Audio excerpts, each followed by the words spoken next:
Sejumlah penyidik KPK menggeledah ruang kerja Wakil Ketua DPR Bidang Politik dan Keamanan Aziz Syamsuddin di Gedung Nusantara 3 lantai 4 DPR Rabu sore. Wakil Ketua Mahkamah Kehormatan Dewan Habibur Rohman menegaskan bahwa MKD tak mengintervensi proses penggeledahan tersebut. Wakil Ketua MKD Habibur Rohman yang turut mendampingi proses penggeledahan tersebut membenarkan informasi adanya penggeledahan yang dilakukan penyidik KPK di ruang kerja Aziz Syamsuddin pada Rabu sore dan memastikan bahwa seluruh proses tidak diintervensi oleh pihak pengamanan DPR. Namun ia menolak berkomentar terkait dengan alat bukti yang disita dan alasan penggeledahan penyidik KPK tersebut. Ia menyebut kehadirannya hanya menjalankan fungsi MKD untuk mendampingi aparat penegak hukum dalam proses penggeledahan dan pemeriksaan anggota dewan di gedung parlemen. Karena saat ini DPR sedang memasuki masa reses, Habibur Rohman menegaskan bahwa kepastian soal nasib Aziz Syamsuddin sebagai Wakil Ketua DPR akan dirapatkan oleh pimpinan MKD setelah masa reses usai, yakni 6 Mei. Awak media tidak diperkenankan mengikuti proses penggeledahan dan dalam pantauan CNN Indonesia, total ada 5 buah koper yang diamankan dari ruang Aziz Syamsuddin. Para penyidik KPK juga menolak untuk menyebutkan alat bukti yang disita. Kami tidak mengintervensi kerja KPK, teman-teman KPK, tapi kami menjalankan fungsi pendampingan penggeledahan ini. Saya ada agenda lain di Dapil ini, kembali ke Dapil. Saya sudah memberikan surat tugas kepada Kabakset MKD untuk mendampingi ini. Apa? Ya, saya sih nggak secara lugas disampaikan, tapi sudah terlebih dahulu disampaikan ke Kabakset tadi, ya terkait Pak Aziz Syamsuddin, kasus yang lagi ramai ini. Untuk informasi terkini terkait penggeledahan ruang kerja dan rumah dinas Wakil Ketua DPR Aziz Syamsuddin, sudah ada koresponden CNN Indonesia Maria Sarjana. Maria, apakah KPK sudah mengeluarkan pernyataan resmi terkait penggeledahan di ruang kerja dan rumah dinas Aziz Syamsuddin? Selamat siang, Lady Malino. Pihak Komisi Pemberantasan Korupsi memang sudah mengeluarkan pernyataan resmi melalui juru bicara KPK Ali Fikri, dan ini melalui tayangan video Ali Fikri menyatakan bahwa memang betul kemarin ada proses penggeledahan yang dilakukan oleh penyidik Komisi Pemberantasan Korupsi di sejumlah tempat terkait dengan dugaan keterlibatan Wakil Ketua DPR RI Aziz Syamsuddin dalam upaya untuk menunda atau tidak menaikkan perkara di Komisi Pemberantasan Korupsi. Dari pernyataan yang dikeluarkan oleh juru bicara KPK Ali Fikri menyatakan bahwa sedikitnya ada 4 tempat yang kemudian digeledah pada kemarin atau lebih tepatnya pada hari Rabu tanggal 28 April 2021 dari mulai sore sampai dengan malam hari atau dini hari. 4 tempat ini diantaranya adalah ruang kerja di DPR RI atau ruang kerja dari Aziz Syamsuddin, kemudian ada rumah dinas yang berada di Jalan Denpasar yang juga turut digeledah, kemudian ada 2 apartemen yang juga turut digeledah oleh penyidik KPK. Dan dalam proses penggeledahan ini, dari pihak KPK menyatakan bahwa mereka telah menyita sejumlah dokumen yang diduga dokumen-dokumen ini terkait dengan pertemuan yang dilakukan oleh Aziz Syamsuddin dengan Wali Kota Tanjung Balai Sumatera Utara Muhammad Syahrial beberapa waktu yang lalu, yang kemudian juga melibatkan penyidik KPK Stefanus Robin Patuju yang saat ini juga sudah ditetapkan sebagai tersangka.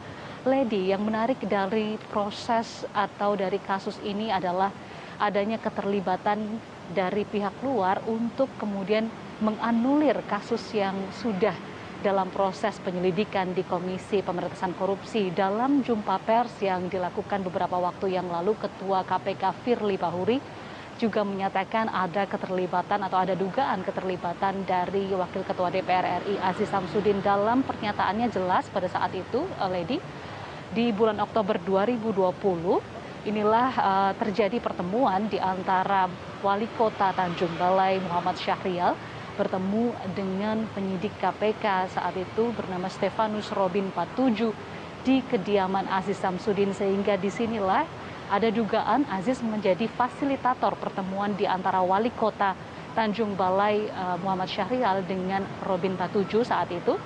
Dan kemudian Dalam pernyataan Ketua KPK Firly Bahuri juga dijelaskan bahwa proses pemanggilan penyidik KPK Robin Patuju ini dilakukan melalui ajudan dari Aziz Samsudin yang kemudian Robin mendatangi rumah dinas Aziz. Dan kemudian disitulah terjadi pertemuan, kemudian adanya kesepakatan-kesepakatan sampai muncullah kesepakatan akan ada pemberian hadiah atau janji atau yang dalam hal ini adalah suap senilai 1,5 miliar rupiah dan sudah terrealisasi sekitar 1,3 miliar rupiah melalui 59 kali transaksi di bank dengan menggunakan rekening atas nama orang lain, yaitu rekening atas nama Rifka Amalia yang dalam hal ini kemudian disebutkan sebagai teman dekat dari Robin Patuju. Dan kemudian selain menggunakan sistem transfer sebanyak 59 kali, ada pemberian juga yang diberikan secara langsung atau secara tunai oleh Muhammad Syahrial kepada Robin Patuju.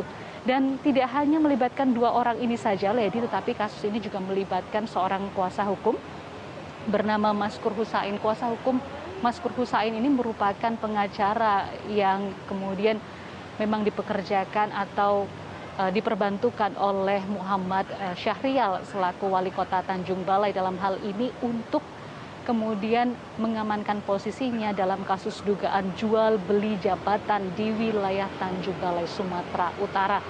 Dan kemudian yang juga menarik adalah bagaimana KPK kemudian menetapkan 3 orang tersangka ini dengan delik hukum, yaitu dengan delik suap. Lady, sebetulnya dalam proses hal atau penanganan perkara, jika ada seseorang yang kemudian diduga melakukan intervensi untuk tidak menaikkan suatu perkara, maka ini ada pasal 21 Undang-Undang Tipikor tentang menghalang-halangi tindak pidana atau pengusutan tindak pidana yang bisa juga diberikan. Tetapi ini juga yang kami kemudian pertanyakan kepada KPK, mengapa kemudian 3 orang ini termasuk Stefanus Robin Patuju justru diberikan pasal suap, sedangkan seharusnya bisa juga diberikan pasal yang lain, yaitu pasal menghalang-halangi penyidikan KPK, karena jelas tujuannya adalah untuk menganulir kasus yang ada yang sudah dalam proses penyelidikan di KPK.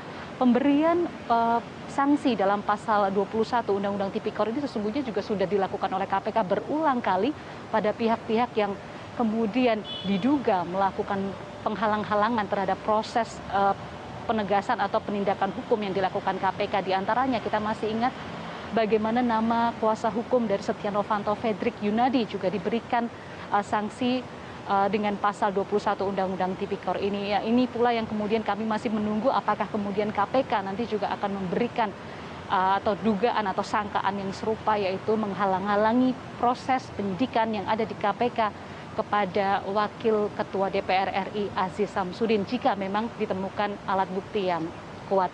Tapi sampai dengan saat ini hanya itu saja, Lady Malino, yang disampaikan oleh PLT juru bicara KPK Ali Fikri mengenai temuan-temuan yang ada dalam proses penggeledahan yang dilakukan kemarin oleh penyidik KPK. Lady, kembali kepada Anda.